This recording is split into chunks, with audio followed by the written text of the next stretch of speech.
ভূত যে সত্যিই হয় সেটার প্রমাণ আমরা আবারও পেলাম। তো নমস্কার বন্ধুরা, আমি পাপাই ভান্ডারী ওরফে কচি ছেলে তোমাদেরকে আবারও একটি ভুতুড়ে গল্পের এপিসোডে স্বাগত। তো আজকে আমি যে গল্পটা শোনাতে চলেছি সেটাও আমার লাইফের সাথে ঘটা একটি অন্যতম ভুতুড়ে অভিজ্ঞতা। তো চলো শুরু করা যাক আজকের আমাদের গল্প। তো ভিডিও শুরু করার আগে আমি তোমাদেরকে একটা কথাই বলবো, প্লিজ কানে হেডফোন লাগিয়ে নাও, হেডফোন অথবা ইয়ারফোন যাই হোক কানে লাগিয়ে নাও। তার কারণ তোমাদেরকে আমি আজকে সত্যিকারের ভূতের এক্সপিরিয়েন্স করাতে চলেছি। তো ঘটনাটা হলো 2024 সালের। আমি, সন্দীপ এবং রূপ, আমরা তিন বন্ধু মিলে একটা ফটোগ্রাফির কোম্পানি চালু করি। মানে কোনো স্টুডিও ছিল না, আমরা নিজেরাই কাজ ধরতাম, কাজ করতাম আর ফটো ভিডিও ক্লায়েন্টকে দিতাম। তো তখন যেহেতু আমরা নতুন ছিলাম, ওটাই ছিল আমাদের সেকেন্ড কাজ, মানে দ্বিতীয় কাজ। আর সেটা ছিল একটা গ্রামের দিকে। গ্রামটা ঠিক মাথায় নেই গ্রামের নামটা, কারণ অনেকদিন আগের ঘটনা। তো প্রথম দিন সকাল সকাল আমরা ভোরবেলা উঠে যে যার ব্যাগপত্র গুছিয়ে ট্রেনে করে পৌঁছে গেলাম সেই গ্রামে। সেই গ্রামে কিন্তু তখনও পৌঁছায়নি, পৌঁছলাম স্টেশনে। স্টেশন থেকে আবারও আমাদেরকে অটো করে যেতে হলো। অটো ঠিক নয়, গ্রামের দিকে ম্যাজিক রিক্সা হয়, তো ম্যাজিক গাড়ি অথবা টেকার যেগুলো পড়ে থাকে। যারা গ্রামে থাকো তোমরা জানোই, তো তোমরাও কমেন্ট করতে পারো তোমাদের গ্রামে কি বলে ডাকে। তো ওই টেকার অথবা অটোতে করে আমরা পৌঁছে গেলাম একটা জায়গাতে যেখানে ক্লায়েন্ট কল করে বলেছিল আসতে। তারপর আমরা ওখানে প্রায় আধ ঘন্টা অপেক্ষা করলাম। আধ ঘন্টা ধরে অপেক্ষা করার পর ক্লায়েন্টের বাড়ি থেকে আমাদেরকে আনতে এলো। তারা এলো টোটো করে আনতে। সেই টোটো করেও আমাদের প্রায় 40 মিনিট লাগলো ক্লায়েন্টের বাড়ি পর্যন্ত পৌঁছতে। মানে জায়গাটা ছিল একদম পুরো শুনশান গ্রাম। আর যে রাস্তা দিয়ে আসছিলাম আমরা, সেখানে আশেপাশে দেখছিলাম অনেকগুলো শ্মশান আছে। মানে গ্রামের দিকে আমি দেখেছি প্রায় অনেক জায়গাতেই শ্মশান আছে, কিন্তু সুন্দর বাঁধানো গোছানো কিচ্ছু নেই। যেমন নর্মাল কাঠ দিয়ে পোড়ানো যে জায়গাগুলো করা থাকে, লোহার চারটে ওরকম করা আছে। আর দেখে মনে হবে যে ওখানে রীতিমতো মরা দাহ করা হয়। তো তারপর আমরা আস্তে আস্তে এগোলাম ক্লায়েন্টের বাড়ির দিকে। আমরা কাজও করলাম নিজেদের মতো করে। কাজ সম্পন্ন করার পর তখন বাজে রাত 1:30 মতো বাজে। 1:30 নয়, রাত 12:30। এইবার আমরা যে লাইন দিয়ে বাড়ি ফিরছিলাম সেই লাইনের ট্রেন না প্রচন্ড লেট করে। মানে যদি সকাল 10টার ট্রেন হয়, ট্রেনটা আসবে সকাল 11টায়। মানে 1 ঘন্টা লেটে চলে অল টাইম। সে লাইন ক্লিয়ার থাকুক আর নাই থাকুক, জানি না কেন এটা কি নিয়ম হয়ে গেছে ভাই। তো আমরা রীতিমতো মানে ওনাদের বাড়ির লোকেরাই আমাদেরকে দুটো বাইকে করে স্টেশনে ছাড়তে এলো। তো আমরা দেখলাম যে একটা ট্রেন আসছে। যে স্টেশনে নেমেছিলাম সেই স্টেশনে কিন্তু আমাদেরকে ছাড়েনি, অন্য একটা ডিফারেন্ট স্টেশনে ছাড়লো। বললো এখান থেকে তোমরা ট্রেনটা আরো তাড়াতাড়ি পেয়ে যাবে। তো আমরা তখন অত কিছু চিনি না ওখানে, তো ভাবলাম হ্যাঁ ভাই পেয়ে যাব। তো আমরা সেই তাড়াহুড়ো করে গেলাম, দেখলাম একটা ট্রেন ঢুকছে। এবার কি করলাম, ওদেরকে জিজ্ঞেস করলাম যে এই ট্রেনটা হাওড়া যাচ্ছে তো? মানে একটাই কিন্তু লাইন আছে ওখানে, এই ট্রেনটা হাওড়া যাচ্ছে তো? বললো হ্যাঁ হ্যাঁ হাওড়া যাচ্ছে, উঠে পড়ো উঠে পড়ো। তো ভালো কথা, আমরা ট্রেনটাতে উঠে পড়লাম। উঠে পড়ে তো ভাই ভাবছি খুব খুশি আছি। আমরা হাওড়া স্টেশনে পৌঁছে, ওখান থেকে তো আমরা যে কোনো গাড়ি করে আমাদের বাড়ির সামনে হাওড়া স্টেশন থেকে খুবই কাছে। তো হেঁটে হেঁটেও চলে আসতে পারবো এমন জায়গা। তো তারপরে কিছুক্ষণ যাওয়ার পরে দেখছি ট্রেনটা পুরো ফাঁকা, পুরো গোটা ট্রেনটাই ফাঁকা। আর অন্য অন্য স্টেশন আসছে। মানে আমরা হাওড়ার দিকে গেলে যেই সব স্টেশনগুলো আসবে আমরা পরিচিত, সেই সব স্টেশন আসছে না, অন্য অন্য স্টেশন আসছে, আমরা জানি না। তারপরে আমরা দেখলাম যে একটা লোক বসে আছে। হঠাৎ করে দেখলাম যে একটা লাল রঙের জামা পরে একটা লোক বসে আছে। তো ওই লোকটাকে জিজ্ঞাসা করলাম যে দাদা, এই ট্রেনটা কোথায় যাচ্ছে? বললো এটা তো আমতা যাচ্ছে। আমরা বললাম এটা হাওড়া ট্রেন নয়। বললো না। আমরা সিদ্ধান্ত নিলাম যে এর পরের স্টেশনেই নেমে যাব, গিয়ে হাওড়ার ট্রেন ধরে বাড়ি ফিরবো। তখন লোকটা বলল যে এটাই লাস্ট ট্রেন যেটা আমতা যাচ্ছে, এরপরে আর কোন ট্রেন এদিক দিয়ে যাবে না। আমরা বললাম ঠিক আছে, না কোনো কাছের স্টেশনে নেমে গাড়ি ফিরির ব্যবস্থা করে চলে যাব। তখন লোকটা বলল দেখো ভাই, এখানের কোনো স্টেশনে ভুল করেও নেমো না, কারণ তোমাদের বিপদ হতে পারে। এখানের প্রতিটা স্টেশনে নির্জন, বন জঙ্গলে ঘেরা, আর গাড়ি ঘোড়া তো দূর, মানুষজনও এখানে থাকে না। তো আমাদের ভয় লাগলো রীতিমতো। তারপর আমরা কি করবো কিছু বুঝতেই পারছিলাম না। তারপর লোকটা বলল যে দেখো, তোমরা আমতা স্টেশন চলে যাও, একমাত্র ওটাই লাস্ট স্টেশন ওখানের, আর ওখান থেকে তোমরা কিছু ব্যবস্থা করতে পারবে। তখন মাথায় ঢুকলো যে ঠিক আছে চলো যাওয়া যাক। তো আমরা পৌঁছলাম আমতা স্টেশন। আমাদের ভয়ও লাগছিল। আর হ্যাঁ, অদ্ভুত ব্যাপার হলো, কিছুক্ষণ পরে দেখলাম সেই লোকটা প্রায়, লোকটার সাথে কথোপকথন হওয়ার পর আমরা নিজেরা একটু দূরত্বে অন্য সিটে বসেছিলাম, অত খেয়াল পড়েনি। আমরা টেন্স চিন্তিত ছিলাম যে কি করব না করব। তারপর দেখলাম যে লোকটা হঠাৎ করে কোথাও কি জানি অদৃশ্য হয়ে গেল। আমরা বুঝতে পারলাম না যে অন্য স্টেশনে নামলো কি না, কিছুই বুঝতে পারিনি। তো যাই হোক, তারপর ওই ব্যাপারটাকে গুরুত্ব না দিয়ে আমরা আমতা স্টেশনে নামলাম। নামার পরে আমরা দেখলাম যে স্বাভাবিক ভাই, তখন বাজে রাত্রি 1:30 2 মনে হয়, হ্যাঁ ওরকমই হবে, যাই হোক খেয়াল নেই। তো কোনো জনবসতি নেই, পুরো ফাঁকা। তো আমরা কি করব বুঝে পাচ্ছিলাম না। ভাবলাম স্টেশনেই রাতটা কাটাবো, কিন্তু ওখানে একটাই আরপিএফ ছিল, আর আমাদের কাছে ছিল দামি দামি ক্যামেরা ব্যাগের মধ্যে, গ্রিমবেল, অনেক কিছু লাইট। তো লোকটা বললো যে দেখো ভাই, এখানে থেকো না, চুরি হয়ে যেতে পারে, তোমরা অন্য কোথাও দেখে নাও। আমরা বাইরে বেরোলাম, দেখলাম যে কিছু লোক মদ্যপান করছে। তো আমরা ওনাদেরকে জিজ্ঞাসা করিনি, কিন্তু ওনারা নিজেরা যেচে হেল্প করতে এলো। তো বললো যে ভাই তোমাদের কি হেল্প লাগবে?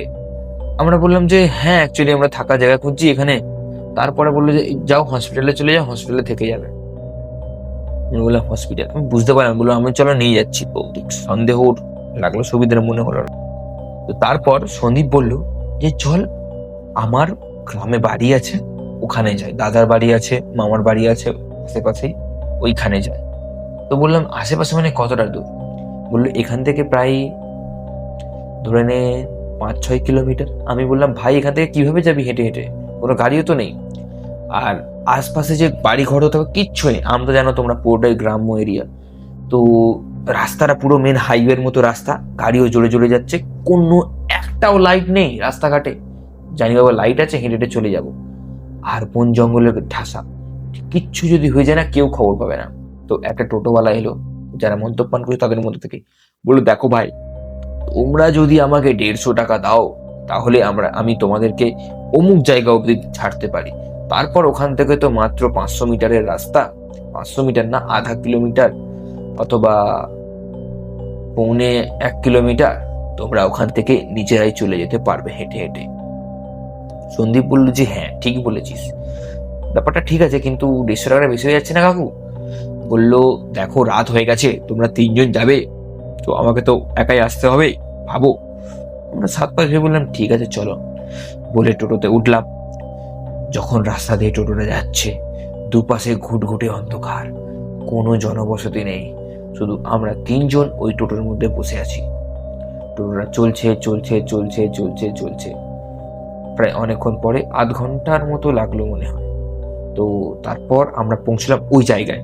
আমরা ভাড়াটা মিটিয়ে তারপর 3 জন মিলে ডিসাইড করতে লাগলাম যে কোন রাস্তা দিয়ে যাবো। তার কারণ ওইখানে রয়েছে 2টো রাস্তা। একটা রাস্তা দিয়ে যাওয়া যাবে, অনেকটা দূর পর্যন্ত যাওয়া যাবে, সেই রাস্তাটা হলো ঘন জঙ্গল আর বাঁশ গাছ এরিয়া, কিছু কিছু বাড়ি আছে, তারপরে পুরোটাই জঙ্গল আর বাঁশ গাছ এরিয়া। আর আরেকটা রাস্তা আছে যেটা দিয়ে গেলে অনেকটা তাড়াতাড়ি হবে, কিন্তু সেটা হলো শ্মশান এরিয়া, আর সেখানে নাকি সত্যি ভূতের উপদ্রব আছে। আমাদের তখনই সন্দীপের কাছে এই ঘটনাটা শুনে আমাদের পিলে চমকে যায়। আমরা বললাম দেখ ভাই, দেরি হয় হোক, আমরা ওই বাঁশবাগান যুক্ত বন জঙ্গল এরিয়া দিয়েই যাব, আমরা আর যাই হোক ভূতের কবলে পড়তে চাই না। তো আমরা ভাবলাম কিছু হবে না, তো বাঁশবাগান আর বন জঙ্গল এরিয়া দিয়েই যায়। তারপর আমরা বন জঙ্গল দিয়ে যখন হাঁটছি, মানে প্রথমে তো ইটের রাস্তা আছে, এমন নয় যে পুরো বন জঙ্গল মাটির রাস্তা, ইটের রাস্তা আছে। প্রথমে কয়েকটা বাড়ি পড়লো, একটা মন্দির পড়লো, তারপর আমরা আস্তে আস্তে ঢুকতে শুরু করলাম সেই বাঁশবাগান যুক্ত ঘন জঙ্গলের মধ্যে। আমরা 3 জনেই 3 জনের ব্যাগ শক্ত করে ধরে আছি, পিঠে যে ব্যাগ হয় না, ব্যাগের হাতল ধরে আছি, আর 3 জনেই হাতে ফোনের টর্চটাকে জেলে রেখেছি। তার কারণ ভূত তো আছেই, তার সাথে হয়তো চোর ডাকাতও থাকতে পারে। তার কারণ আমাদের সাথে প্রায় 4 থেকে 5 লাখ টাকার জিনিস ছিল, বুঝতেই পারছো অনেক কষ্টের জিনিস। কেনা, কষ্টে কেনা, চুরি হয়ে গেলে ভাই আমরা পুরো নিঃস্ব হয়ে যাব। তারপর আমরা ভয়ে ভয়ে ভগবানের নাম করতে করতে করতে করতে হাঁটতে শুরু করলাম। তিনজন কিন্তু একসাথে একই লাইনে ছিলাম না, কারণ তিনজন যদি একসাথে পরপর একই লাইনে যায়, শোনা যায় নাকি ভূতের আওয়াজ। তো তাই আমরা পরপর, মানে আগে ছিল সন্দীপ, তারপর সূর্য, তারপর আমি, পরপর এরম ভাবে ছিলাম। তো আমরা রাম রাম রাম রাম, ওম নমঃ শিবায়, ওম নমঃ শিবায় করতে করতে করতে করতে আমরা যাচ্ছিলাম। হঠাৎ করেই বাঁশবাগান থেকে আমরা শিয়ালের আওয়াজ শুনতে পেলাম। তো সন্দীপ বলল, দেখ ভয় পাওয়ার কিছু নেই। ও কিন্তু ভয়েই আছে, তাও বলল, দেখ ভয় পাওয়ার কিছু নেই, এটা একটা গ্রাম্য এরিয়া, এখানে শিয়াল থাকতেই পারে। তো আমরাও তাও ভয়ে ভয়ে যেতে শুরু করলাম। কিছু দূর যাওয়ার পরেই আমরা হঠাৎ করেই কারো ফিসফিসানির আওয়াজ পাচ্ছিলাম। আমরা জানি না ওটা কি ছিল। সন্দীপ বলল যে, দেখ কোনো দিকে নজর দিস না, সোজা এগিয়ে চল। আমি আর রূপও সেই মতো সোজা রাম নাম করতে করতে এগিয়ে চললাম।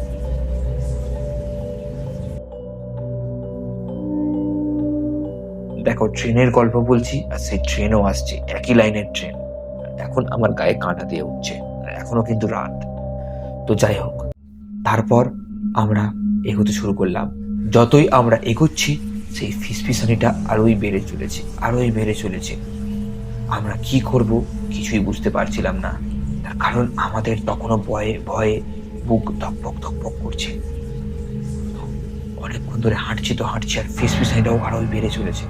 কিছু দূর যাওয়ার পরেই দেখলাম ফিসফিসানিটাও একদম বন্ধ হয়ে গেল। তারপরে ভাবলাম হয়তো, যাই হোক, ভূতগুলো হয়তো পিছন ছেড়েছে। কিন্তু কিছু দূর যাওয়ার পরেই দেখলাম রাস্তার মধ্যে একটা বাঁশ সোজা হয়ে এরকম শুয়ে পড়লো রাস্তায়, আমাদেরকে গার্ড করে।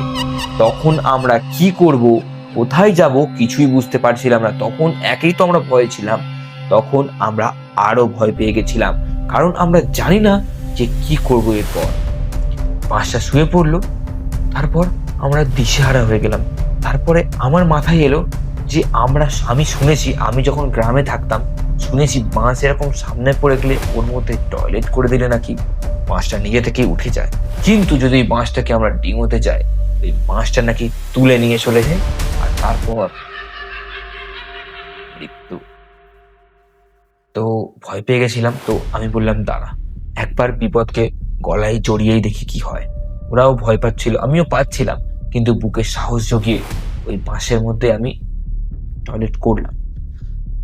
তারপর দেখলাম অজস্র আচমকা ঝোড়ো হাওয়া বইতে শুরু করলো, আর বাঁশটা কড়কড় কড়কড় কড়কড় করতে করতে সোজা হয়ে গেল। আমরা ওই মুহূর্তে কোনো দিকে না তাকিয়ে প্রাণপণে ঊর্ধ্বশ্বাসে তিনজন মিলে একসাথে ঠাকুরের নাম করতে করতে দৌড়তে শুরু করলাম। এত জোরে দৌড়লাম, দৌড়তে দৌড়তে দৌড়তে দৌড়তে সন্দীপদের একটা, মানে গ্রামের পাড়া, যেটা পাড়া গ্রাম, ওইখানে একটা ছোট্ট বাজার বসে, ওই বাজার এরিয়ায় পৌঁছলাম। ওইখানে অনেক বসতি আছে। সন্দীপ সঙ্গে সঙ্গে চেঁচাতে শুরু করলো যে, দাদা দাদা, ওর বড় দাদা ওখানে থাকে, তো ওর বাড়িও ওখানে। তো ওর দাদার ঘুম ভেঙে গেল, যেহেতু বাড়ির কাছে এসে গেছিলাম। তো তাড়াহুড়ো করে দরজা খুলে দিচ্ছে। আমরা বললো, কি রে তোরা এখানে? আমরা তারপর ঘটনাটা খুলে বললাম। তারপর ঘরে ঢুকলাম, ঢুকে ওখানে জল টল খেয়ে আমরা নিঃশ্বাস নিলাম। তারপর ওই যে বিছানায় শুলাম। তারপরের দিন সকালে আমাদের ঘুম ভাঙলো। তারপর থেকেই আমাদের তিনজনেরই ধুম জ্বর, পুরো মানে 1 সপ্তাহের মতো আমরা জ্বরে ভুগেছিলাম। এই ছিল আমার সাথে ঘটা আরো একটা ভৌতিক ঘটনা। তো এই ঘটনাটা আমি ইউটিউবে শর্টসেও দেওয়া আছে, তোমরা দেখেছো অনেকেও, এই ভিডিওটা অনেক পপুলার হয়েছিল। তো আমি এখানেও ডেসক্রিপশনে লিঙ্কটা দিয়ে দেবো, তো তোমরা গিয়ে দেখে আসতে পারো, ভিডিওটা শর্টসে আছে। তো যাই হোক, তোমাদেরও যদি কারো কোনো ভৌতিক ঘটনা থেকে থাকে, তাহলে এইটা হচ্ছে আমার ইনস্টাগ্রাম আইডি, ঠিক আছে, অথবা লিঙ্কও দিয়ে দেবো ডেসক্রিপশানে।